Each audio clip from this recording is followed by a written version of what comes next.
श्री शिवलीलामृत अध्याय 13. या अध्यायाच्या पठणात श्रवण स्वरूप आसुरी आणि नास्तिक वृत्ती दूर होऊन शिवभक्ती वाढू लागेल. अध्यायाला सुरुवात करूया. सूतजी महाराज शौनकादिक ऋषींना पुढील कथा सांगत आहेत. एकदा दक्ष राजा कैलास पर्वतावर आपल्या कन्येची ख्याली खुशाली विचारणा गेला. कैलासावर गेले असताना भगवान शंकरांनी दक्ष राजाकडे म्हणजे आपल्या सासऱ्याकडे अजिबातच लक्ष दिले नाही. एवढेच नाही तर ते उठून उभेही राहिले नाहीत. या कृतीमुळे दक्ष राजा फार अपमानित झाला. काही काळानंतर दक्ष राजाने महायज्ञ सुरू केला. त्यामध्ये सर्व देवांना सन्मानाने बोलावले, परंतु शिव आणि सतीला काही निमंत्रण पाठवलेच नाही. इकडे माता पार्वती आपल्या माहेराकडून निमंत्रण येण्याची वाटच पाहत होती. तिला माहेरच्या माणसांना भेटण्याची फार ओढ लागली होती. तेव्हा भगवान शंकर म्हणाले, हे पार्वती, तू निमंत्रण आल्याशिवाय जाऊ नकोस. तुझा पिता तुझा आणि माझा सुद्धा नेहमी रागराग करतो. ज्याच्या मनात आपल्याविषयी प्रेम आणि आपुलकी नसते त्याच्या जवळ सुद्धा जाऊ नये, त्यामुळे अनेक अनर्थ होतात. भगवान शंकर भवानीला समजावून सांगत असतानाच नारद मुनी कैलासावर आले. पार्वती मातेला पाहून ते म्हणाले, देवी, आपल्या पित्याच्या घरी महायज्ञाचा सोहळा आहे. अनेक ऋषी देव राजे निमंत्रित केले आहेत आणि तुम्ही अद्याप इथे का थांबलात? वास्तविक माहेरी जाण्यासाठी मुलीला निमंत्रणाची आवश्यकता असते. नारद मुनींचे बोलणे ऐकून अद्याप संभ्रमात असलेल्या माता पार्वतीच्या मनाने उचल घेतली. माता पार्वतीला नारदांचे ते बोलणे पटले आणि आपल्या पती भगवान शंकर यांच्या बोलण्याकडे दुर्लक्ष करून भूतगणांना सोबत घेऊन नंदीवरती बसून त्या दक्षराजाच्या घराकडे निघाल्या. पार्वती नंदीवरून उतरून मंडपामध्ये पित्याजवळ जाऊन उभ्या राहिल्या. मंडपात दक्षराजा इतर कन्या जावई यांचा सत्कार करीत होता. पार्वतीने आपल्या मातेकडे पाहिली. मातेने त्यांच्याकडे पाहताच झटकन मान वळविली. वास्तविक यज्ञासाठी निमंत्रण दिले नाही तरी लोचटासारखी आली. आल्यावर स्वागत केले नाही, साधी चौकशीही केली नाही. यावरून तरी ही आणि हिचा ओंगळ नवरा शंकर यांना आम्ही आमचे आप्त मानित नाहीत हे हिने समजावून घ्यावे आणि आल्या पावली परतावे असा विचार दक्ष करू लागला. परंतु शेवटी न राहून तो कडाडला, हे पार्वती, यज्ञासाठी मी तुला आणि तुझ्या पतीला त्या शंकराला मुद्दामच निमंत्रित केले नव्हते आणि तू कोणाच्या निमंत्रणावरून इथे आलीस? दक्ष राजाचे हे शब्द ऐकताच माता पार्वतीची खात्री पटली की आपले पती आणि आपण मुद्दामच दुर्लक्षित केलो गेलो आहोत. आता परत कैलासावर गेल्यावर भगवान शंकर काय म्हणतील? त्यांनी येण्यापूर्वीच आपल्याला सावधगिरीची सूचना केली होती. सर्व बाजूने उपेक्षा निराशा झालेल्या त्या माता पार्वतीने संतापाने लाल होऊन विजेच्या चपळाईने यज्ञकुंडाकडे धाव घेतली. सर्व देव ऋषी उपस्थित नातेवाईक यांच्या नजरेसमोर कोणालाही काय होतंय हे कळण्याच्या अगोदरच त्यांनी यज्ञकुंडात उडी घेतली. त्याबरोबर यज्ञकुंडातील अग्नी अधिक प्रदीप्त झाला. तो मंडपाच्या छताला जाऊन भिडला. पृथ्वी डळमळू लागली. सर्वांना प्रलय काळ जवळ आल्यासारखा वाटला. पार्वती बरोबर यज्ञासाठी कैलासापासून सोबत आलेले भूतगण आणि नंदी अत्यंत भयभीत झाले आणि पळत पळत त्यांनी ही भयानक वार्ता कैलासावर जाऊन भगवान शंकरांना सांगितले. ही वार्ता ऐकताच प्रथम शंकरांचा विश्वास बसला नाही, परंतु सविस्तर हकीकत ऐकल्यानंतर मात्र त्यांना प्रथम आश्चर्य, खेद आणि त्यानंतर अतिशय संताप आला. आता माझे सामर्थ्य दक्षाला दाखवतोच असे म्हणून भगवान शंकरांनी आपल्या जटा रागाने आपटायला सुरुवात केली. त्याचबरोबर त्यातून वीरभद्र प्रकट झाला आणि तो म्हणाला, प्रभू, काय आज्ञा आहे? त्याचबरोबर भगवान शंकरांनी त्याला दक्ष राजाच्या विनाशाचे काम सांगितले. भगवान शंकरांना नमस्कार करून वीरभद्र कैलासाहून निघाला. त्याच्याबरोबर 21 कोटी पद्म एवढे अफाट सैन्य, 8 कोटी गण, सर्वांच्या पुढे पुत्र गणपती आणि सर्वात मागे भगवान शंकर. एवढे हे सैन्य वीरभद्रासह येत आहे असे पाहून दक्षाच्या घरी जमलेले देव ऋषी ब्राह्मण वाट पोटेल तिकडे पळू लागले. तेवढ्यात वीरभद्र विजयसारखा दक्षाच्या सैन्यावरती कोसळला. आपल्या 6 हातात त्रिशूल, डमरू, धनुष्यबाण अशी शस्त्रे घेतलेला वीरभद्र रागारागाने थरथरत होता. त्याने प्रथम पुरुषांचे सर्व दात पाडले. भगदेवाचे डोळे फोडून त्याला आंधळा केला. ऋत्विजाच्या मिशा उपटल्या. अनेकांना धरून गरगर फिरून आपटले. अशा प्रकारे वीरभद्राचा भीषण संहार पाहून भीतीने तात्काळ अनेकांचे प्राण निघून गेले. वीरभद्रापाठोपाठ भगवान शंकर यज्ञ मंडपामध्ये आले. त्यांनी दक्ष पुतणीला ठार मारले. यज्ञकुंड, यज्ञ मंडप यांचा पार विध्वंस केला. वीरभद्राने खडक उचलले आणि दक्ष राजाचे शिर खडगाचे एका फटक्यात धडावेगळे केले. ते शिर वर आकाशात उंच उडाले आणि वेगाने खाली येऊन जमिनीवर आपटले. वीरभद्र त्यावर नाचला आणि त्याचा पार चेंदा मेंदा करून टाकला. इकडे भयभीत झालेले सर्व देव विष्णूंसह भगवान शंकरांभोवती जमले आणि त्यांची स्तुती करू लागले.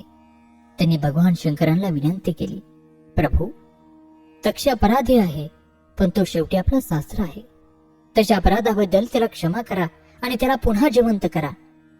अतिशय क्रोधित झालेले भगवान शंकर देवांनी केलेली त्या स्तुतीमुळे थोडे शांत झाले आणि देवाला म्हणाले, दक्षाचे शिर त्याच्या धडाला आणून पुन्हा जोडा, म्हणजे तो जिवंत होईल. परंतु दक्षाच्या शिराचा वीरभद्राने चेंदा मेंदा केला होता. अजूनही वीरभद्र रागाने धुमसत होता. मोठ्याने तो गर्जना करीत होता. मग शेवटी एका बोकडाचे मस्तक आणून ते दक्षाच्या धडाला लावले आणि दक्ष जिवंत झाला.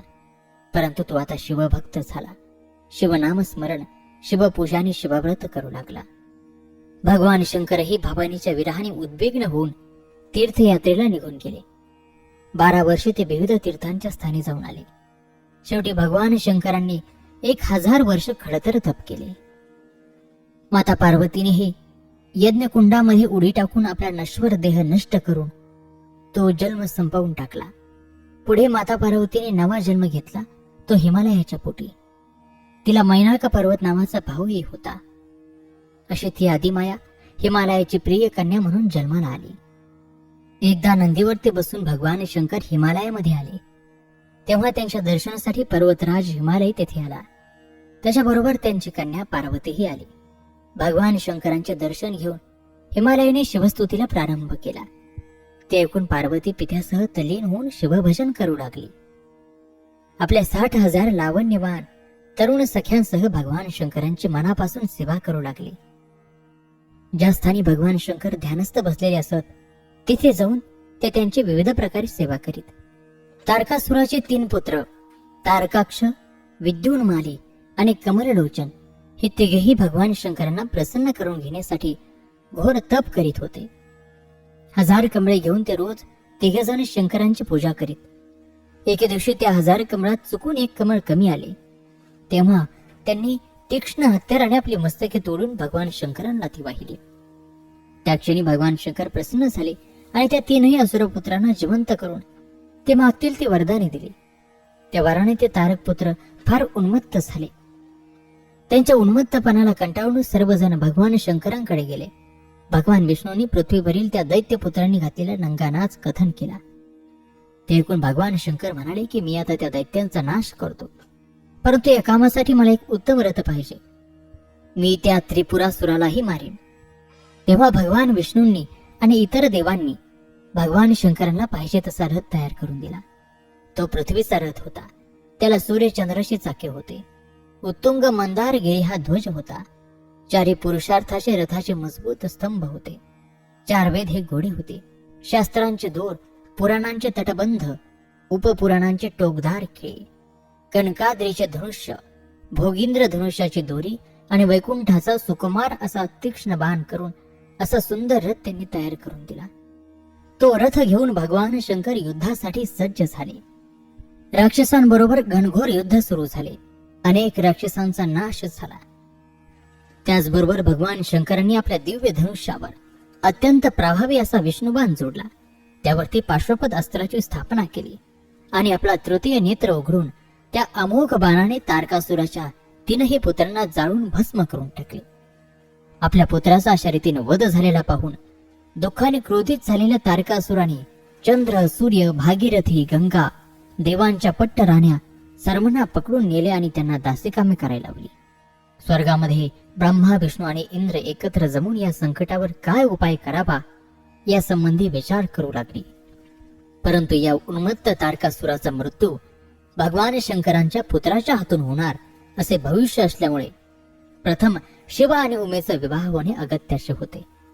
त्यासाठी भगवान शंकरांच्या मनात विवाहासंबंधी अनुकूलता निर्माण होणे हेही आवश्यक होते. म्हणून त्यांनी शृंगाराचा राजा मदन याला बोलावले आणि त्याला सांगितले की तू भगवान शंकरांना बोलव, त्यांच्या मनात नाजूक भावना निर्माण कर. मदन आपल्या सर्व आयुधासह रतीला बरोबर घेऊन हिमालयावर आला. सोबत वसंत ऋतू होता.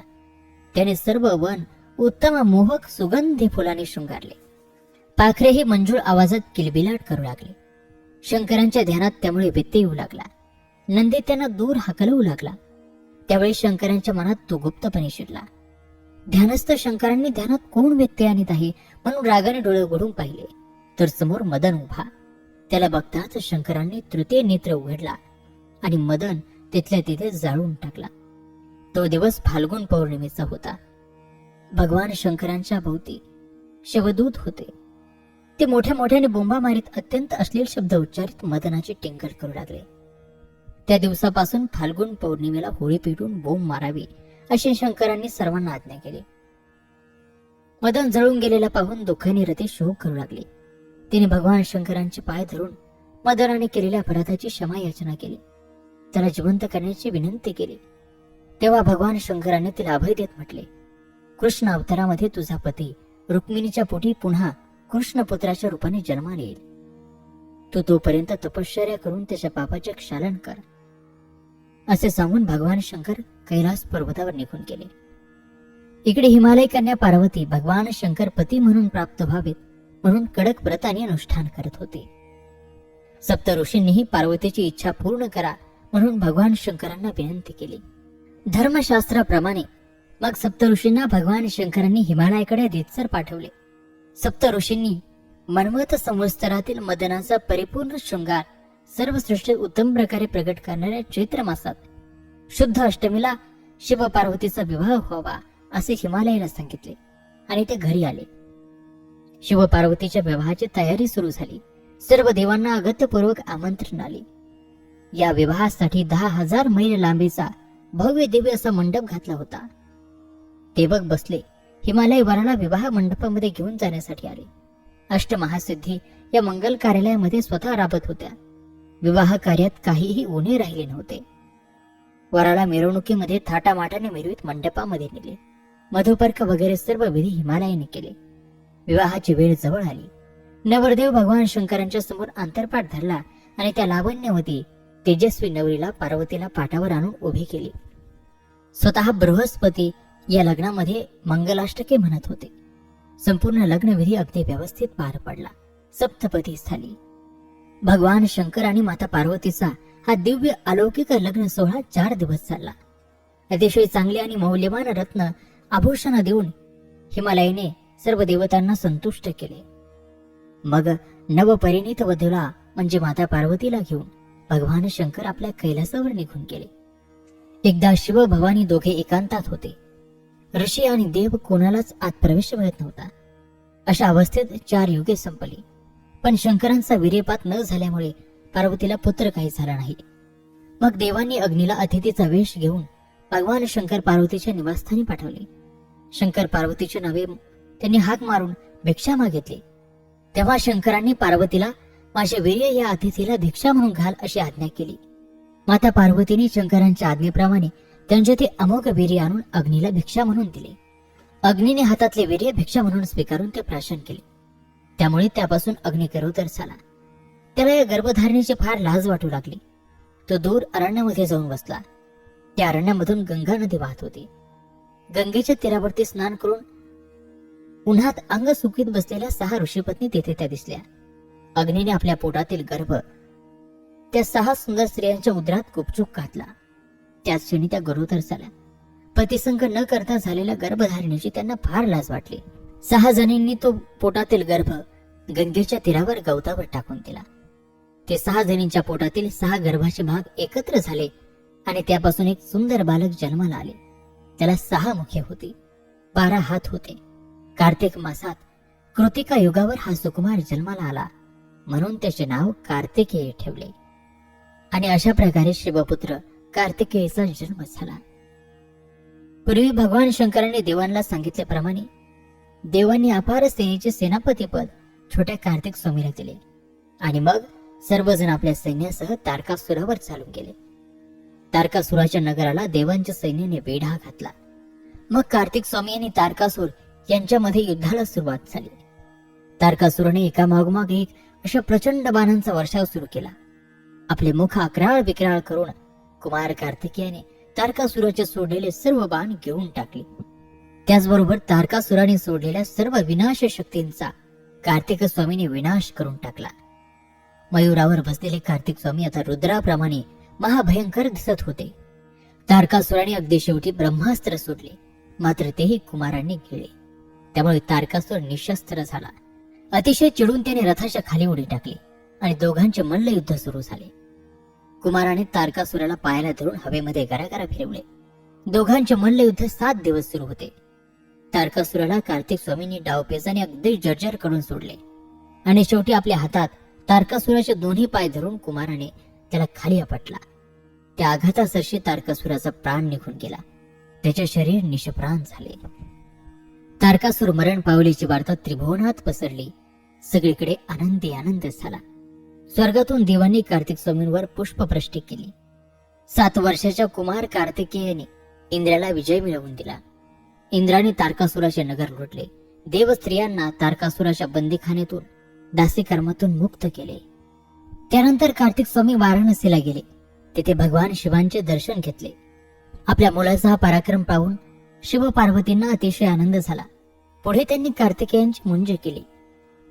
एकदा माता पार्वती कार्तिकेयाला म्हणाल्या, कार्तिकेय, तू विवाह कर आणि गृहस्थ आश्रमही यशस्वी कर. तेव्हा कार्तिकेय म्हणाले, आई, जिच्याबरोबर विवाह करायचा असतो ती स्त्री कशी असते? कारण मी आजपर्यंत कोणतीही स्त्री बघितली नाही. तेव्हा माता पार्वती म्हणाली, सर्व स्त्रिया माझ्यासारख्याच असतात, माझ्यासारख्याच दिसतात. तेव्हा कुमार म्हणाले, आई, सर्व स्त्रिया तुझ्यासारख्याच असतात ना? मग मला त्या सर्व मातेप्रमाणे आहेत. मी आता तुझे वचन मोडणार नाही आणि मी आता विवाहही करणार नाही. एवढंच नाही तर कुमाराने सांगितलं की माझ्या दर्शनाला जर एखादी स्त्री आली तर ती 7 जन्म विधवा होईल आणि माझ्या दर्शनाला कार्तिक मासातील कृतिका युगावर एखाद्या पुरुष आला तर तो 7 जन्म भाग्यवंत म्हणून राहील. लक्ष्मी आणि सरस्वती त्याच्यावर कृपा करतील. त्याला कशाची उणीव राहणार नाही. आणि अशा प्रकारे कार्तिक स्वामी तपश्चर्येसाठी अरण्यात निघून गेले. पुन्हा एकदा ते वाराणसीला गेले. तेथे एकदा आपल्या मातापित्यांना भेटले. थोडे दिवस त्यांच्याजवळ राहिले. त्यांना आपल्या सहवासाचा आनंद दिला आणि पुन्हा घोर अरण्यात तपश्चर्येसाठी निघून गेले.